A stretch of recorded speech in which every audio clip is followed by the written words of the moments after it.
Welcome back. We're creating a typical head-on accident at typical speeds with typical cars, except they're remote controlled. The tension is high. To capture the carnage in as much detail as possible, we've got 3 ruggedized ultra-high-speed film cameras, 3 digital cameras normally used for military research, and a camera the size of a thimble transmitting the onboard view. All in order to show you what you never normally see. Despite our non-scientific approach, our operation has caused quite a stir in crash testing circles, and the Millbrook Research Facility's Andrew Beach has come to observe.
There would have been no survivors. Airbags would not have helped.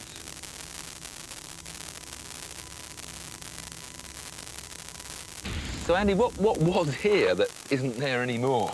Well, you can see, because the vehicle didn't actually head on, that on this side of the vehicle, which wasn't hit, you can see the wheel, the suspension and the front structure. But that beam, isn't that beam pretty solid? It is, but look at this side. The whole of the wheel's been pushed back, the suspension has gone. That beam has been crushed back, just like it was a bit of tin foil. Here, you can see the engine. It's been twisted in the whole vehicle.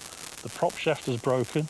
And if we move backwards here to what's left of the driver's door, you can see that the front wheel is now practically touching the back of the driver's door. And there's no better news for the Beamer.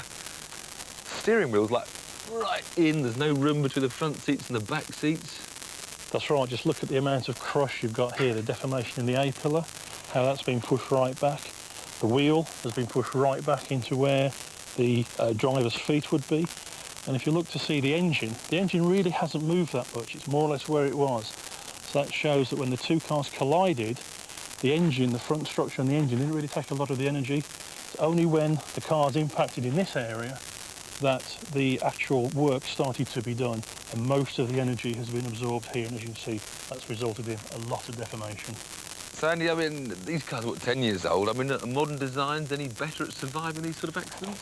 Yes, modern cars are designed to undergo what's called an offset test, where we actually deliberately only impact half of the vehicle width. So the sort of damage that you see here would be less on a modern car. But I have to say, this 60 mile an hour test, compared to we test at 40 or legally 35 miles an hour, is still way above what a modern car would be able to survive.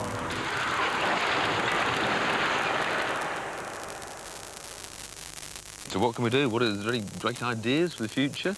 Well, you're fighting sort of conflicting requirements here.